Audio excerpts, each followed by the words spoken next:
PASSWORD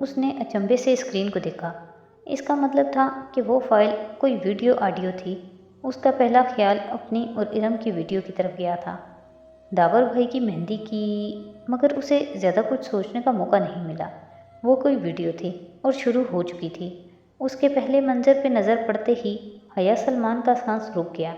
اسے لگا وہ کبھی ہل نہیں سکے گی۔ اللہ اللہ، یہ کیسے؟ وہ سفید پڑتا چہرہ لیے اسکرین کو دیکھ رہی تھی۔ جو کام نپٹا کر اسے بہار گل سے نپٹنا تھا، وہ کام ابھی نہیں ہوئے تھے، مگر وہ جانتا تھا کہ آج دوپہر سے اچھا موقع اسے حلیمہ عثمان کے گھر جانے کا نہیں ملے گا، اس لیے وہ ادھر آ گیا تھا۔ حلیمہ آنٹی نے دروازہ کھولا تو وہ سامنے ہی کھڑا تھا، سوٹ میں ملبوس، وہی گلاسز، جیل سے پیچھے کیے بال اور عبد الرحمن کے ماتھے کے مخصوص بال۔ عبد الرحمن، آ جاؤ، وہ خوشگوار حیرت سے کہتے ہوئے ایک طرف ہوئیں۔ سفیر کدھر ہے حلیمہ؟ بے تاثر اور سپاٹ انداز میں پوچھتے ہوئے اس نے قدم اندر رکھا۔ یہ تو طے تھا کہ وہ لوگوں کو کبھی ریلیشن شپ ٹائٹل سے نہیں بلایا کرتا تھا، صرف ان کے پہلے نام لیا کرتا تھا۔ ہوٹل میں ہوگا، کال کروں اسے؟ نہیں، اب اسے کال نہیں کریں گی۔ اور بہارے؟ اس نے ایک لفظی استفسار کیا۔ جتنا حلیمہ عثمان اسے جانتی تھیں، وہ بھاگ گئیں کہ وہ بہت برے موڈ میں تھا۔ وہ اندر اسٹڈی روم میں بیٹھی ہے، بہت اداس ہے، انہوں نے ملال سے بتایا۔ شاید اس کا دل نرم کرنے کی کوشش کی۔ حرکتیں جو ایسی ہیں اس کی، وہ بے حد غصے سے کہتے ہوئے لمبے لمبے ڈگ بھر کر اسٹڈی روم کی جانب بڑھ گیا۔ بنا دستک کے دروازہ دھکیلا تو کرسی پہ بیٹھی بہار گل نے چونک کر سر اٹھایا۔ پورے گھنگریالے بالوں کی پونی بنائے لمبے فراک میں ملبوس وہ واقعی غمزدہ لگ رہی تھی۔ اسے دیکھ کر اس کی آنکھیں چمک اٹھیں۔ عبد الرحمن، عبد الرحمن! وہ کرسی سے اٹھی اور میز کے پیچھے سے گھوم کر سامنے آئی۔ بہارے کا پھول جیسا چہرہ کھل اٹھا تھا۔ بہت اچھا لگتا ہے تمہیں دوسروں کو اذیت دینا، وہ اتنے غصے سے بولا تھا کہ وہ وہیں رک گئی، چہرے کی جوت بجھ سی گئی۔ میں تمہارے لیے کیا نہیں کرتا، اور تم بدلے میں میرے لیے مسائل بڑھانے پہ تلی ہو۔ تم میری دشمن ہو یا دوست؟ اس کی بڑی بڑی بھوری آنکھوں میں نمی اتر آئی۔ تم مجھ سے ناراض ہو عبد الرحمن؟ نہیں نہیں، میں تم سے بہت خوش ہوں۔ اتنا پیسہ خرچ کر کے اتنی مشکل سے میں نے تمہارے لیے پاسپورٹ بنوایا تھا، نئی شناخت، نیا گھر، نئی زندگی، مگر تم نے اسے جلا دیا۔ وہ اتنی برہمی سے جگڑک رہا تھا کہ کوئی حد نہیں۔ بہارے خفگی سے سر جھکائے واپس کرسی پہ جا بیٹھی۔ مجھے نیا گھر نہیں چاہیے، اگر میں چلی جاتی تو تمہاری مدد کون کرتا؟ میں نے تم سے مدد کا وعدہ کیا تھا نا، تمہیں میری ضرورت ہے، میں اس لیے نہیں گئی۔ چند لمحے بعد سر اٹھا کر بہت سمجھداری سے اس نے سمجھایا۔ اچھا، مجھے تمہاری ضرورت ہے، وہ استہزائیہ انداز میں کہتا آیا اور کرسی کھینچ کر ٹانگ پہ ٹانگ رکھ کر بیٹھا۔ اب دونوں کے درمیان میز حائل تھی۔ ہاں ہے، میں تمہیں چھوڑ کر نہیں جاؤں گی۔ مجھے ایک بیوقوف بچے کی کسی مدد کی ضرورت نہیں ہے، سنا تم نے؟ مجھے بچہ مت کہو، بہارے نے دبے دبے غصے سے اسے دیکھا۔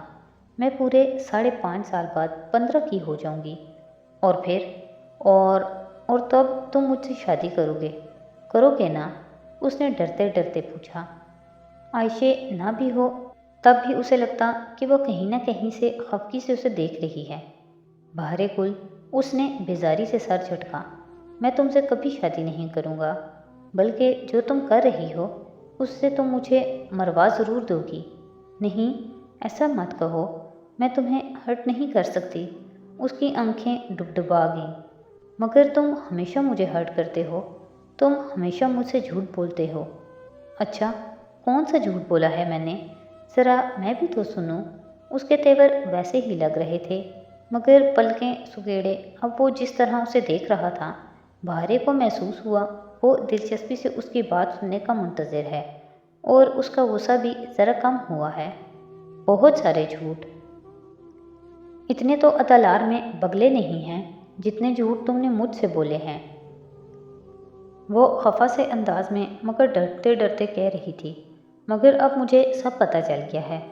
مثلاً کیا پتہ چل گیا ہے تمہیں میرے بارے میں؟ بہارے کو لگا وہ ذرا سا مسکرایا تھا، چیلنج دیتی مسکراہٹ، اکساتی ہوئی مسکراہٹ۔ بہت سی باتیں، یہ کہ تمہارا اصلی نام عبد الرحمن نہیں ہے، اور یہ کہ تمہارا نام جہان سکندر ہے اور تم ہی حیا کے کزن ہو۔ جہان ایک دم ہنس پڑا۔ بہرے کو حوصلہ ہوا، اسے برا نہیں لگا، وہ اسے ڈانٹے گا نہیں، اس کو ذرا تقویت ملی۔ صبر نہیں ہوا عائشہ سے، میں نے اسے کہا تھا کہ جاتے وقت بتائے، اس نے ابھی بتا دیا۔ وہ جیسے بہت محفوظ ہوا تھا، اس نے اپنے جاتے وقت ہی بتایا تھا۔ تم بہت جھوٹ بولتے ہو عبد الرحمن، بہرے نے خفگی سے اسے دیکھا تھا۔ اور یہ بات تم نے کتنے لوگوں کو بتائی ہے؟ وہ کرسی سے اٹھتے ہوئے بولا۔ اس کے تاثرات اب تک ہموار ہو چکے تھے، نہ غصہ تھا نہ محفوظ سی مسکراہٹ۔ کسی کو نہیں، پرومس۔ مجھے امید ہے کہ تم اسے راز رکھو گی۔ کیا تمہیں راز رکھنے آتے ہیں بہارے گل؟ میز پہ دونوں ہتھیلیاں رکھ کر اس کی طرف جھک کر وہ سنجیدگی سے پوچھ رہا تھا۔ بہارے نے اس بات میں سر ہلایا۔ مجھے راز رکھنے آتے ہیں۔ تمہارا پاسپورٹ کہاں ہے؟ میں نے جلا دیا اور میں یہاں سے نہیں جاؤں گی۔ اس کے تھوڑی دیر قبل ہنسنے کا اثر تھا جو وہ نروٹھے انداز میں بولی تھی۔ میں تمہارا نیا پاسپورٹ جلد بھجوا دوں گا اور تمہیں جانا پڑے گا کیونکہ میں بھی یہاں سے جا رہا ہوں۔ وہ واپس سیدھا ہوا۔ کدھر؟ ہمارے ساتھ؟ اس کا چہرہ چمک اٹھا۔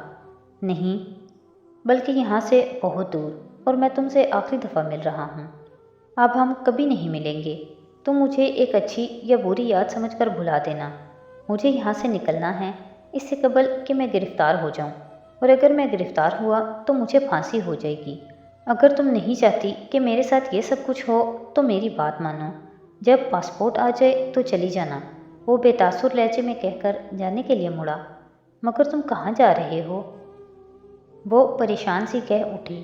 جہان نے گردن موڑ کر اسے دیکھا۔